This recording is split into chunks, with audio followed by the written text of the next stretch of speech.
ಸ್ನೇಹಿತರೆ ಎಲ್ರಿಗೂ ನಾನು ನಿಮ್ಮ ಚಿದು ಮಾತಾಡ್ತಾ ಇರೋದು. ಏನಪ್ಪ ವಿಷಯ ಅಂದರೆ, ದಿನೇ ದಿನೇ ಕಾಮುಕರ ಅಟ್ಟಹಾಸ ಜಾಸ್ತಿ ಆಗ್ತಾನೇ ಇದೆ. ಮೊನ್ನೆ ಇನ್ನೂ ಕಲ್ಕತ್ತಾ ಡಾಕ್ಟರ್ ಕೇಸ್ ಆಯಿತು. ಮತ್ತು ನಿನ್ನೆ ನೋಡಿದ್ರೆ ಎಲ್ಲೂ ಅಲ್ಲ, ನಮ್ಮ ಬೆಂಗಳೂರಲ್ಲೇ ಒಬ್ಬ ವಿದ್ಯಾರ್ಥಿನಿಯ ಮೇಲೆ ಅತ್ಯಾಚಾರ ಆಗಿದೆ. ಈ ಕಾಮುಕರ ಅಟ್ಟಹಾಸಕ್ಕೆ ಏನು ಕೊನೆಯೇ ಇಲ್ವಾ? ಬನ್ನಿ ಏನೇನಾಯಿತು ಅಂತ ಕಂಪ್ಲೀಟ್ ಸ್ಟೋರಿನ ಈ ವಿಡಿಯೋದಲ್ಲಿ ತಿಳಿಸೋದಕ್ಕೂ ಮುಂಚೆ ಯಾರಾದ್ರೂ ನಮ್ಮ ಚಾನಲ್ಗೆ ಹೊಸಬ್ರಾಗಿದ್ದರೆ ಸಬ್ಸ್ಕ್ರೈಬ್ ಆಗಿ, ಹಾಗೆ ಪಕ್ಕದಲ್ಲಿರೋ ಬೆಲ್ಲೈಕನ್ ಕೂಡ ಕ್ಲಿಕ್ ಮಾಡಿ, ಹಾಗೆ ಲೈಕ್ ಆ್ಯಂಡ್ ಶೇರ್ ಮಾಡಿ. ಯಾಕಂದರೆ ನೀವು ಶೇರ್ ಮಾಡೋದ್ರಲ್ವ ನಮಗೂ ನೆಕ್ಸ್ಟ್ ವಿಡಿಯೋ ಮಾಡೋದಕ್ಕೆ ಒಂದು ಮೋಟಿವೇಶನಲ್ ಬೂಸ್ಟ್ ಸಿಗೋದು. ಫೈನಲ್ ಇಯರ್ ವಿದ್ಯಾರ್ಥಿನಿ ಮೇಲೆ ಆಗಿರುವಂತಹ ಘಟನೆ ಇದು. ಆಕೆ ಸದ್ಯದ ಪರಿಸ್ಥಿತಿಯಲ್ಲಿ ಆಸ್ಪತ್ರೆಯಲ್ಲಿ ಚಿಕಿತ್ಸೆ ಪಡೆಯುತ್ತಾ ಇದ್ದಾಳೆ. ಆಕೆಯ ಪರಿಣಾಮ ತುಂಬ ಗಂಭೀರವಾಗಿದೆ ಅಂತಲೇ ಹೇಳ್ಬೋದು. ಬೆಂಗಳೂರಲ್ಲಿ ತಕ್ಕಮಟ್ಟಿಗೆ ಹೆಣ್ಮಕ್ಳು ಸೇಫ್ ಆಗಿರ್ತಾರಪ್ಪ ಅನ್ನೋ ಒಂದು ಸಿಚುವೇಶನ್ ಇತ್ತು ಅಂತ ಎಲ್ಲರೂ ಭಾವನೆ ಇತ್ತು, ಸೇಫ್ ಆಗಿರ್ತಾರಪ್ಪ ಅಂತ. ಈ ಇನ್ಸಿಡೆಂಟ್ ನಡೆದ್ಮೇಲೆ ಬೆಂಗಳೂರಲ್ಲಿ ಹೆಣ್ಮಕ್ಳಿಗೆ ಸೇಫ್ಟಿನೇ ಇಲ್ಲ ಅನ್ನೋ ಒಂದು ಪರಿಣಾಮ ಉಂಟಾಗ್ಬಿಟ್ಟೈತೆ. ಈಗ ಈ ಘಟನೆಗಳಿಗೇನು ಕೊನೆನೇ ಇಲ್ವಾ? ಈ ಕಾಮುಕರ ಅಟ್ಟಹಾಸಕ್ಕೆ ಕೊನೆನೇ ಇಲ್ವಾ? ಎಷ್ಟು ಕೇಸ್ಗಳು ನಡೀತಿರೋದು ಹಿಂಗೆ? ಬನ್ನಿ ಬ್ಯಾಕ್ ಟು ದಿ ಪಾಯಿಂಟ್. ಆ ಹೆಣ್ಮಗುಗೆ 20 ರಿಂದ 21 ವರ್ಷ ವಯಸ್ಸಿರ್ಬೋದು. ಮೂಲತಃ ಮಹಾರಾಷ್ಟ್ರದವರಂತೆ. ಆನೇಕಲ್ ಬಳಿ ಒಂದು ಪ್ರತಿಷ್ಠಿತ ಕಾಲೇಜಿನಲ್ಲಿ ಫೈನಲ್ ಇಯರ್ ಡಿಗ್ರಿ ಪದವಿಯನ್ನು ಮಾಡ್ತಾ ಇರ್ತಾರೆ. ಕೋರ್ಮಂಗ್ಲದ ಒಂದು ಪಬ್ಬಿಗೆ ಬಂದಿರ್ತಾರೆ ಫ್ರೆಂಡ್ಸ್ ಎಲ್ಲ ಸೇರಿ. ಪಬ್ಬಲ್ಲಿ ಪಾರ್ಟಿ ಎಲ್ಲ ಮುಗಿಸ್ಕೊಂಡು ತನ್ನ ಫ್ರೆಂಡ್ಸ್ ಜೊತೆ ಕಾರಲ್ಲಿ ಹೋಗ್ತಿರ್ಬೇಕಾದ್ರೆ ಆಟೋಗೆ ಕಾರು ಡಿಕ್ಕಿ ಆಗುತ್ತೆ. ಡಿಕ್ಕಿ ಆದಾಗ ಆಟೋ ಚಾಲಕ ಮತ್ತೆ ಈ ಫ್ರೆಂಡ್ಸ್ ಜೊತೆ ವಾಗ್ದಾಳಿ ನಡೆದು ಗಲಾಟೆ ಹೊಡೆದಾಟಕ್ಕೆ ಇದು ತಿರುಗುತ್ತೆ. ಆಕೆ ಏನು ಮಾಡ್ತಾಳೆ, ಆ ಹೆಣ್ಮಗು ಅಂದರೆ 112ಗೆ ಕಾಲ್ ಮಾಡಿಬಿಟ್ಟು ಹೊಯ್ಸಳದವ್ರನ್ನ ಸ್ಪಾಟಿಗೆ ಕರೆಸ್ಕೊಂತಾರೆ. ಪೊಲೀಸವ್ರು ಬಂದು ಗಲಾಟೆನ ಒಂದು ರೇಂಜಿಗೆ ತಣ್ಣಗೆ ಮಾಡ್ತಾರೆ. ಆ ಗಲಾಟೆ ಅದು ನಡೀತಾ ಇರ್ಬೇಕಾದ್ರೇನ ಈ ಹೆಣ್ಮಗು ಏನು ಮಾಡ್ತಾರೆ, ಬೈಕ್ ಹತ್ಕೊಂಡು ಹೋಗ್ತಾರೆ.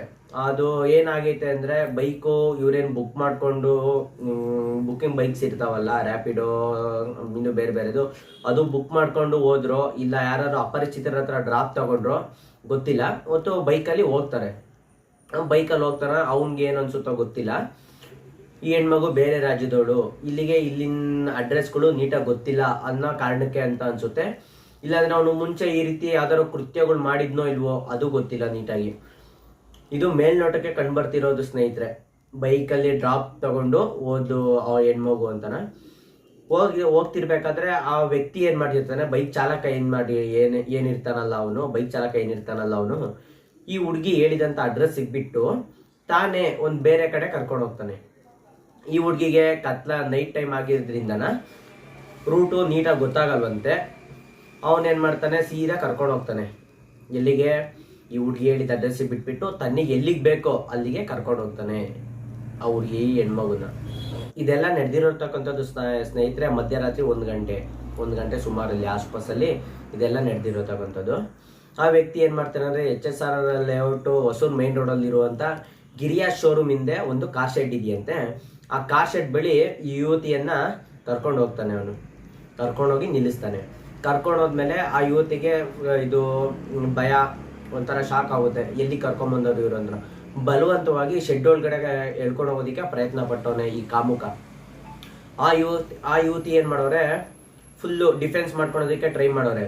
ಆದ್ರೂ ಆಗಿಲ್ಲ, ಬಲವಂತವಾಗಿ ಕರ್ಕೊಂಡು ಹೋಗೋರೆ. ಆ ಹುಡುಗಿ ಮೇಲೆ ರೇಪ್ ಅಟೆಂಡ್ ಮಾಡೋದಕ್ಕೆ ಟ್ರೈ ಮಾಡೋನೆ ಈ ಕಾಮುಕ ಬೋಳಿ ಮಗ.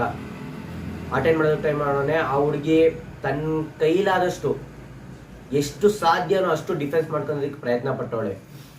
ಒಂದು ತೀರಾ ಹಂತಕ್ಕೆ ಹೋದಾಗ ಆ ಹುಡುಗಿ ಕೈಲಿ ಆಗಿಲ್ಲ ಡಿಫೆನ್ಸ್ ಮಾಡ್ಕೊಳೋದಕ್ಕೆ. ಆ ಕಾಮುಕ ಏನು ಮಾಡ್ತಾನೆ, ಆ ಹುಡುಗಿ ಮೇಲಿದ್ದ ಬಟ್ಟೆ ಎಲ್ಲ ಕಿತ್ತೆಸಿತಾನೆ.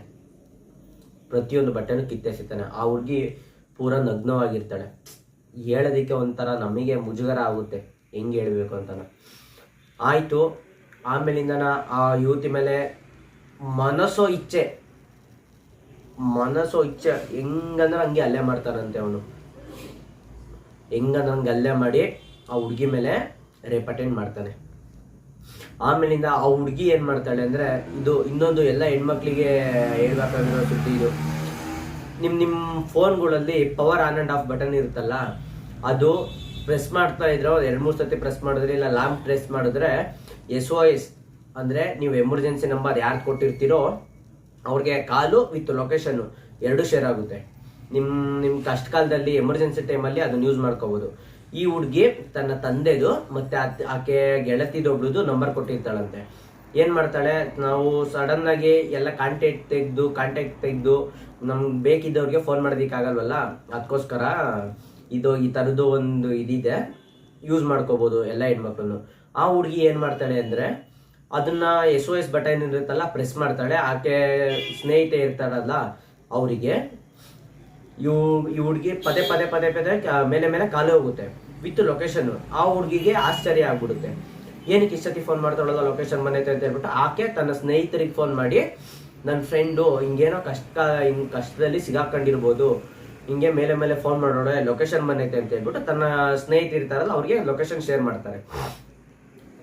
ಸಾರಿ ಸ್ನೇಹಿತರೆ, ಹುಷಾರಿಲ್ಲ ಇವತ್ತು ಸ್ವಲ್ಪ. ಆ ಫ್ರೆಂಡ್ಸ್ ಇರ್ತಾರಲ್ಲ ಸ್ನೇಹಿತರು, ಅವರು ಲೊಕೇಶನ್ಗೆ ಬರ್ತಾರೆ. ಆ ಲೊಕೇಶನ್ ಹಾಕೊಂಡು ಹುಡ್ಕೊಂಡು ಬರ್ತಾರೆ. ಏನು ಈ ಗಿರಿಯ ಶೋರೂಮ್ ಇಂದ ಕಾರ್ ಶೆಡ್ ಇದೆಯಲ್ಲ ಅಲ್ಲಿಗೆ ಬರ್ತಾರೆ. ಅಲ್ಲಿಗೆ ಬಂದು ನೋಡಿದ್ರೆ ಆ ಹುಡುಗಿ ಸ್ಥಿತಿ ತುಂಬಾ ಹೀನಾಯವಾಗಿರುತ್ತಂತೆ ಸ್ನೇಹಿತರೆ. ಅದು ಹೆಂಗ್ ಹೇಳ್ಬೇಕು ಅಂತಾನೆ ಗೊತ್ತಿಲ್ಲ, ತುಂಬಾ ಹೀನಾಯವಾಗಿರುತ್ತಂತೆ. ಅರೆ ಪ್ರಜ್ಞಾವಸ್ಥೆಯಲ್ಲಿ ಆ ಹುಡುಗಿ ಬಿದ್ದಿರ್ತಾಳೆ. ಇವರು ಏನ್ ಮಾಡ್ತಾರೆ, ಬಂದು ನೋಡಿದ ತಕ್ಷಣ ಪೂರ್ತಿ ಆ ಹುಡುಗಿ ಮೈ ಮೇಲೆ ಯಾವುದೇ ರೀತಿ ಬಟ್ಟೆ ಇರಲ್ಲ. ಪಕ್ಕದಲ್ಲೇ ಇದ್ದಂತಹ ಕಾರ್ ಮೇಲೆ ಇದ್ದಂತಹ ಒಂದು ಕಾರು ಒಚ್ಚೋದಿಕ್ಕೆ ತಗೊಂಡಿರ್ತಾರಲ್ಲ ಟಾರ್ಪಲ್ಲು, ಅದನ್ನ ತಗೊಂಡು ಆ ಹುಡುಗಿಗೆ ಕವರ್ ಮಾಡ್ತಾರೆ. ಕವರ್ ಮಾಡಿ ಪಕ್ಕದಲ್ಲಿ ತಿರ್ಕೊಂಡು ನೋಡಿದ್ರೆ ಆ ಕಾಮುಕ ವ್ಯಕ್ತಿ ನಿಂತಿರ್ತಾರಂತೆ. ಅವರು ಸರಿಯಾಗಿ ಅಬ್ಸರ್ವ್ ಮಾಡಿ ನೋಡಿದಾಗ ಆ ಮುಖದ ಮೇಲೆಲ್ಲ ಪರ್ಚಿರ್ತಾರಂತೆ. ಆ ವ್ಯಕ್ತಿ ಪ್ಯಾಂಟ್ ಒಂದೇ ಧರಿಸಿರ್ತಾನೆ, ಮೈ ಮೇಲೆ ಶರ್ಟ್ ಇರಲ್ಲ, ಮೈ ಮೇಲೆ ಯಾವುದೇ ರೀತಿ ಶರ್ಟ್ ಇರಲ್ಲ, ಪ್ಯಾಂಟ್ ಒಂದು ಧರಿಸಿರ್ತಾನೆ. ಈ ಸ್ನೇಹಿತರು ಏನ್ ಮಾಡ್ತಾರೆ, ಅವ್ನು ಹಿಡಿಯೋದಿಕ್ಕಂತ ಹೋದಾಗ ಅವನು ಅಲ್ಲಿಂದ ತಪ್ಪಿಸ್ಕೊಂಡು ಹೋಗ್ತಾನೆ. ಈ ಹುಡುಗಿ ಡಿಫೆನ್ಸ್ ಮಾಡ್ಕೊಬೇಕಾದ್ರೆ ಅವ್ನ ಮುಖದ ಮೇಲೆಲ್ಲ ಪರ್ಚಿದ್ಲಂತೆ. ಆಮೇಲಿಂದ ತಕ್ಷಣ ಆಸ್ಪತ್ರೆಗೆ ಸೇರಿಸ್ತಾರೆ. ಆಸ್ಪತ್ರೆಗೆ ಸೇರಿಸಿ ಚಿಕಿತ್ಸೆ ನೀಡ್ತಿರ್ತಾರೆ. ಇದು ವೈದ್ಯಾಧಿಕಾರಿಗಳು ಹೇಳಿದ್ದು ಆಕೆ ಮೇಲೆ ಲೈಂಗಿಕ ದೌರ್ಜನ್ಯ ನಡೆದಿದೆ ಅಂತ. ಆಮೇಲೆ ಇನ್ನೂ ರಿಪೋರ್ಟ್ಗಳು ಇನ್ನೂ ಬರಬೇಕು. ಮೇಲ್ನೋಟಕ್ಕೆ ಲೈಂಗಿಕ ದೌರ್ಜನ್ಯ ನಡೆದಿದೆ ಅಂತ ಹೇಳಿದ್ರೆ ಇನ್ನೂ ರಿಪೋರ್ಟ್ ಬಂದ್ಮೇಲೆ ಸ್ಪಷ್ಟವಾಗಿ ಗೊತ್ತಾಗುತ್ತೆ ಏನೇನಾಗೈತೆ ಅಂತಾನೆ. ಆಕೆ ಈಗಲೂ ಸಹ ICU ವಾರ್ಡ್ನಲ್ಲಿ ಚಿಕಿತ್ಸೆ ಪಡೆಯುತ್ತಿದ್ದಾರೆ. ಡಾಕ್ಟ್ರು ಬಂದು ಹೇಳೋರೆ ಔಟ್ ಆಫ್ ಡೇಂಜರ್, ಏನೂ ಇಲ್ಲ ಅಂತ. ಸ್ವಲ್ಪ ಮೇಲ್ನೋಟಕ್ಕೆ ಗೊತ್ತಾಗ್ತಾ ಇದೆ ಔಟ್ ಆಫ್ ಡೇಂಜರ್ ಅಂತ ಹೇಳೋರೆ. ಇನ್ನು ಹುಡುಗಿ ಇದರಲ್ಲಿರೋದ್ರಿಂದ, ಆಸ್ಪತ್ರೆಯಲ್ಲಿ ಇರೋದ್ರಿಂದ ಮುಂದೆ ಏನಾಗುತ್ತೆ ಅಂತ ಗೊತ್ತಾಗುತ್ತೆ. 1-2 ಸ್ನೇಹಿತರು ಈ ಥರ ಆಗ್ತಿರೋದು. ಎಷ್ಟು ಕೇಸಲ್ಲಿ ನಡೀತಾ ಇರೋದು? ನಿರ್ಭಯ ಕೇಸ್ ಆಯಿತು, ಮೊನ್ನೆ ರೀಸೆಂಟಾಗಿ ಕಲ್ಕತ್ತಾ ಡಾಕ್ಟರ್ ಕೇಸ್ ಆಯಿತು, ನಮ್ಮ ಸೌಜನ್ಯ ಪ್ರಕರಣ, ತುಮಕೂರಲ್ಲಿ ನಡೆದಂಥ ಕೇಸು ನೆನ್ನೆ ಹೇಳಿದ್ನಲ್ಲ ಅದೊಂದು ಕೇಸು. ದಿನಕ್ಕೆ ಸುಮಾರು 85 ಕೇಸು ಈ ಥರ ಆಗುತ್ತಂತೆ. ನಮ್ಮ ಕಾನೂನು ಯಾವ ರೀತಿ ಇದೆ, ನಮ್ಮ ಪೊಲೀಸ್ ವ್ಯವಸ್ಥೆ ಯಾವ ರೀತಿ ಇದೆ, ಏನಿಲ್ಲ. ನೆನ್ನೆ ಹೇಳಿದ್ನಲ್ಲ, ಈ ಸೂಳೆ ಮಕ್ಕಳನ್ನೆಲ್ಲನ ಬೆತ್ತಲೆ ಮಾಡಿ ಯಾವ್ದಾದ್ರು ಕಂಬು ಕಟ್ಟಾಕಿ ಕಲ್ಲಲ್ಲೊಡ್ದು ಇವ್ರಿಗೆ ಗಿಡ ಹೊಡೆದು ಸಾಯಿಸ್ಬೇಕು. ಅವಾಗ ಗೊತ್ತಾಗುತ್ತೆ ಬೇರೆಯವ್ರಿಗೆ.